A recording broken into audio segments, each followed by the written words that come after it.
next stop is On the Radar Radio. Stand clear of the closing doors, please.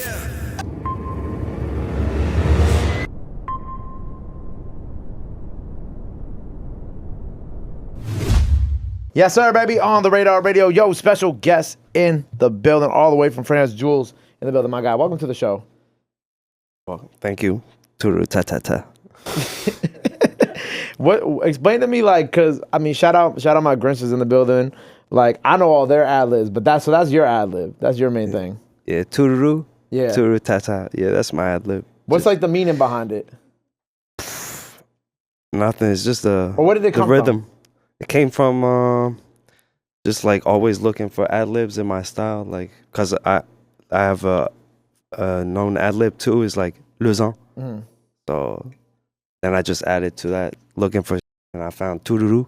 Then it became turu ta ta ta, and I don't know, I could use it so well. It works with anything. I just keep using it, and like the Grinches fuck with it. Everybody fucking with it. So I just rolled with it. Right. Obviously, this isn't your first time in New York. No, actually, I grew up here when I was younger. You grew up here. Yeah. So what years were you here in New York, like age-wise? From 1 to 8. Oh, okay. Wow. Yeah. So what ended up happening where you moved over to France? Like, how'd that all? Because basically my dad had to work back in France. So when I was younger, my parents, they moved to the U.S. From France. They're French. And they wanted to move back to France. So when I was 8, we moved back to France. Pretty much that's how I moved back. Then I grew up in France, like from 8 to 18. And since I've been living in France. Where in New York were you living when you were here? I lived in Brooklyn, Manhattan, and Long Island. Oh, you were around everywhere. Yeah, a bit. But I don't remember that much because I was really young, Right. But like all your formative years were really like in France anyway. Yeah, school years, all that. So yeah. were you in Paris? Like, where exactly were you? No, I was in the south of France. Okay. Yeah, near Nice, Cannes, like Cannes Festival, you know? Yeah. So yeah, I live in a city called Grasse. That's where I grew up. And like, that's the capital of perfume worldwide, so that's For real? Yeah. So what's Grasse like? Because I don't know nothing. No. Excuse me if I sound American about this, but I don't know nothing about that. So yeah, nobody in France, nobody know nothing about Grasse either, so... And no, it's just like a southern city with like, it's by the beach, by the mountains. Not far from Cannes? Not far from Cannes, so it's pretty nice, like, but there's not much to do, I guess. Like, it's kind of like when you go outside the cities in the U.S., I guess, you know? Right. Like a city that's like a city that's like close to New York, but like far enough where it's like you're not really going there. Yeah, let's say that. And it's also, it's in France, it's like small towns, you know? So like even like a small town gonna have a center and it's gonna be like kind of lively. So it's kind of big in the south. It like in that part, like in France, it's like departments. So in that department's like the second biggest city, but like 90 departments in France. Okay. So like you said that there's not a lot to do there, right? So like when you were growing up, especially during like your formative years, like how, aside from music, like how were you occupying your time, and then how did that lead into like making music? When I was young, I played a lot of sports, like basketball, soccer, and just always wanted to be good at something. And I listened to a lot of music too. And when I was like 16, 17, with like 2 of my best friends, and one of them, we played basketball together. Right. And like from one day to another, we just like said like, let's do a rap song. And I don't know, we all chose a beat and wrote a verse and came together like 2 days after. And then we all rapped to each other. And then we were like, oh, this shit, like let's record this. Yeah. And we used like like it was an iPod Touch, I think. So I recorded the vocal, and then I put it on virtual DJ with the beat. crying. So I had to like, associate it. Yeah, it was crazy. You had to mix it in like virtual DJ. Yeah, right? virtual. I had the beat and the vocal from the iPod, So then like that was the first song. Were you like, so obviously like having those American roots and living out here, like did you ever like really rap in English in your early years, or? Yeah, actually I did. Like my first songs that came out were in English, like Like it's been like 4 years. I've only been rapping in French. I switched like to just French. Why did you make that permanent switch though? I made the permanent switch because like when I was rapping in English in France, it's like if I rap to a mirror and I make jokes to myself. Like in the end, that's how I feel. Like you feel like you make jokes to yourself? Yeah, well, because I'm gonna be connected to the American culture, Right. and like also to the European French culture. Of course. And sometimes I'm gonna be saying like French like references in English, so like the French people can't get it because they don't understand English, and the American people might not get it. So it's a long process to get everybody to understand. So like when I was speaking French, like the French people, they understand like my humor, the like what I want to say really. Like when I'm speaking English and French, they always like doubting, you know, and not really understanding what I'm saying. So, and like it's hard to get it over here because I'm living in France. Right. So yeah, that's why like. And at one point, I just like did I did an EP in French, and that shit worked. So like it got me lit, and Right. now that's what people like ask for. Sometimes people ask for like English songs and stuff, so that makes me happy.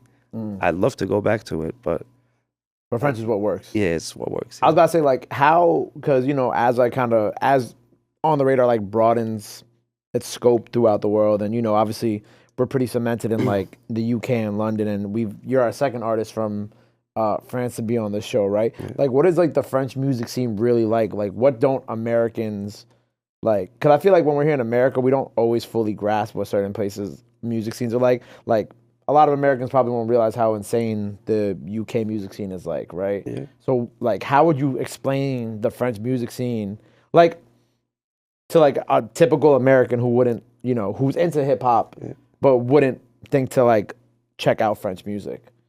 No, I'd say like the French hip hop scene, they like is huge.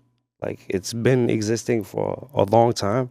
Like it's been like there are even features with like Wu-Tang and like French artists, you know, like back in the days. Even Nas had a feature with NTM. Like they have a video and shit. So that's like legendary shit, you know. It's always been existing. But like so like French hip hop is huge. And like just the crowd over there, like they love American sound. Less and less, they're less and less curious of American sound because now they have French sound. So Right. they just listen to a lot of French hip hop. But whenever like Americans give to Europe, they're gonna love that. Like Yeah. they really fans are like, we're all inspired. Like big songs today, like on the charts, you have like sample drill songs. Right. Yeah. They don't know who the Grinch set are. To me, that's crazy. But it's like, it's going through, you know, like. It's coming around. Yeah. Everybody's listening to stuff, you know, but like, not everybody knows. Like we did a show with the Grinch was in Paris, and we did a sold out 500 people. So Yeah. like people, and they were there for like Big Loud, Big Yaya, 450, you know, singing Free SB. So like they know it's going on. But less and less the mass is interested in like the underground hip hop and like, Right. for example, sometimes people, they know me before like American artists, and I find that's crazy, you know, because sometimes I'm inspired by like for me, hip hop is from the US. It's always gonna be like that, you know what I mean? So you gotta know, like, just You gotta know stay, the roots. yeah, just stay to the page, you know, like there's always like styles coming from everywhere, Philadelphia, Miami, Detroit, like so much. So in France, that's like they do a lot of hip hop, but sometimes they listen to American hip hop less and less. So it's interesting phenomenon. You know what I mean? Yeah, it's like a give and take type situation. Because I know how big like pop was over there. Yeah, pop's. Yeah, sometimes it's like one artist out of like many will be a superstar. Yeah. They'll identify themselves to. Like for example, in France, they love Tupac. Like Tupac is like, they love this guy, like in France, like not like in the US too, but they always talk about this guy, the old people, they still talk about Tupac. Out of like you all know? like the hip hop legends, like Tupac is the one that they always identify with the most.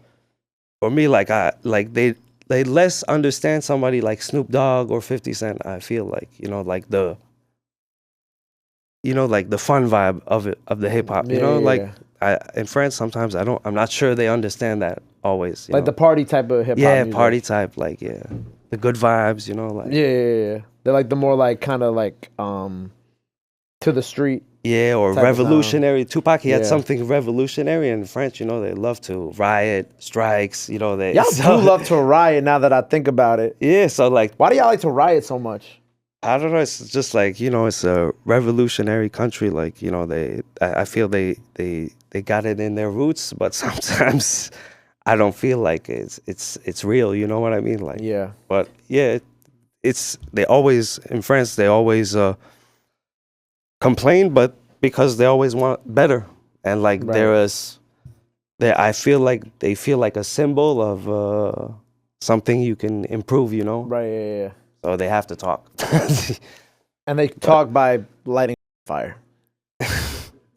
It makes a lot more sense now because I know like how many French people are in Canada, and like how and you ever see like after like when the Maple Leafs lose and like the Canadians start rioting. Oh, when the Maple when the Maple Leafs and the Canadians start rioting. No, I didn't see that, but this is like years ago. Okay, it all makes so much more sense now. Like now that I've been to Canada and I see how many French people live in Canada, and we're talking about how much French people love to riot, I get it. Yeah, it's like even in sports, like there's less like crazy than with the fans than in Europe, like UK or France, right? Well, yeah. I feel that way because like y'all take soccer way more seriously than any of us take any of our sports over here. Yes, soccer in France is like. Yeah, like people like aren't rioting over. Well, I mean, unless you're from like certain cities. Y'all think we would riot if the Knicks came close to winning a championship and they lost? He said I'd be the first one out there. I go lie. If the Yankees ever went to the World Series again and they lost, the Bronx would definitely be burning. Yeah. You know what? I think Yeah, it could happen. But like I feel like that's only like certain places in America too. But anyway, regardless. But with you, there was like I peeped like when I was doing my research about you, there was like a gap in like you dropping, right? I think it was like between 2017 to like 2022, right? Or maybe like a long project, maybe. Or no, like there wasn't too much music coming out in that time period. Less than today, yeah. Yeah. What was going on during that time for you? Oh wait, I gotta check. He's like, I gotta go look now. Right, 2017. Yeah, I think it was on your Apple Music. Cause I noticed like those big gaps in like releases. Yeah, definitely. Well, because usually I drop like a lot of music, so okay.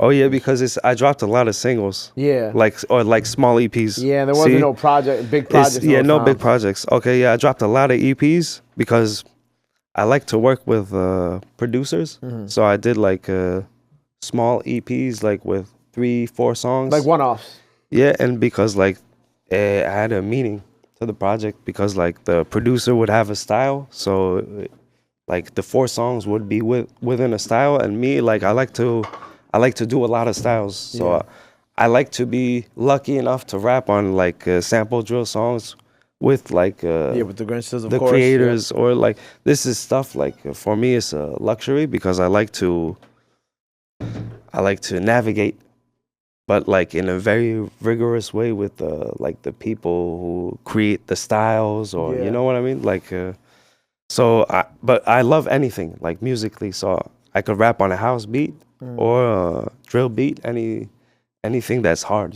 Yeah. So what's next for you? What are we working on right now? Well, actually, before we get to that, how did you meet all the guys? I met through Yaya and and Big Lao. Like Big Lao's the first guy from the Grinch Set team that I met. Mm-hmm. So basically, I came to New York a few times, and I have a very good friend of mine, LB, who was working at a merch store, and basically Yaya, who does Big Lao's merch, and his cousin too, was working at that same spot. And like whenever I come to New York, I'd always tell LB like, oh yeah, this the artist I'm with, and I told him about SB, and so he told me, oh, guess who I'm printing the shirts for? and I told him, you're like, SB's like Big Loud. And I'm like, that's crazy, bro. And you know, I'm from France, coming out to New York, and I discovered them through the COVID. I was listening to fronts, and then Big Loud was called Big Baby still at the time. We went through this. Yep. and yeah, like, and so when we were at the store, LB's friend who handles the store, a Jew, he called up Yayo and said, pull up. There's this French rapper who knows about you guys and shit. So Yayo pulled up. We played some music, you know, chopped it up. And the next day, I get a call from GLTAOW and Yayo. And GLTAOW's like, what's up? What you want to do? And I'm like, well, I got my studio, like my portable studio. I came with my sound card and my microphone. And I was like, where do we set it up? And they're like, okay, we could set it up at the Pacific in Brooklyn. That's the bar Yayo's dad and Big Loud's uncle work at. So that's like I went there and we recorded there. And I had friends from France who were here shooting a video at the same time for me. So we got to record the song, shoot the video. That's fire. Met the family. We had T-shirts. I was with my brother too, who raps too. So it was like really a strong link. It was crazy shit. And I was telling Yaya the first night, like, I know Migo. Yeah. He was like, how the fuck you know Melly B? How you know all these? Like, so it was crazy. And when we met with Big Loud, we made like a song. I played one beat. You were like, oh yeah, load that in. It was V9. He went crazy like some, and we made the song Six Pack. And yeah, like it was. Even when my videographer, he's supposed to edit quick, and I was telling GLTAOW, yeah, he's gonna do it quick. And I remember in the summer, GLTAOW was calling me like, yo, bro, when's that video dropping? Like, man, you're making me lose my time and shit. I was like, shit, Big GLTAOW telling me he's losing his time. And like, shit, man, he come on, edit that video. Like, I was happy like an American artist would with me like this and like would believe in what I was doing. This is like, so like, this is why I invited Big GLTAOW a few months later to my show in Paris. Right. He came with SB, Yaya, and it was legendary shit. The rest was history. Yeah, the rest is history. We made a tape. We just dropped a tape, GIP, with like 10 features on it. Like, go check that out. Yeah. Oh, that's your phone. That's fire, man. That's my brother LB. He's downstairs. Oh, he's downstairs? Can somebody go get his brother from downstairs? Can you send somebody to go to get Jwles' brother? You got it? You just hit the green button in the door at the same time. Well, that's fire, bro. Well, I love that you've been able to accomplish all this in this time. Like, so what's next for you? What are we working on right now? Well, I'm working on the next project. I had a big project I dropped with Mad Ray, where I rapped on house beats, and like we did a whole vinyl, sold them out. Yeah. Did all the chocolate bars. Go check that out. And the next project, I didn't announce it yet, but I'm gonna announce it today. You know, we did the exclusive on a Blase. Freestyle, yeah. So it's gonna be a new project coming called Jwles, in French, Bijou. Bijou. Yeah, that's my name in French. Gotcha. Bijou. Bijou. Yeah, Bijou. Well, look, man. Cause I need him à mon cou. Hey, look. Well, look. New album on the way. Yeah. I appreciate you being here, man. Great. You know what I'm saying? Second French artist on the radar. So go check out that freestyle that's out now. Project out now. Go run that up. Look, before we get up out of here, anything else you want to let the people know where they can follow you out, all that good stuff? Now it's time to do it. This camera right here. Yeah, Jwles, JWLES, Shah Jwles, SHAH, on every platform. Get me on Spotify, YouTube, man. You know we lit. Tout ta. C'est pour les gens et les zines. I have no idea what he just said, but shit sounded fire. Yo, make sure you go follow him. Go run up the freestyle. Go show him some love. Go show him some support. Love is free. Support is free. But y'all already knew that. Till next time, Jwles on the radar. We out. Bow. My God. Thanks. Love.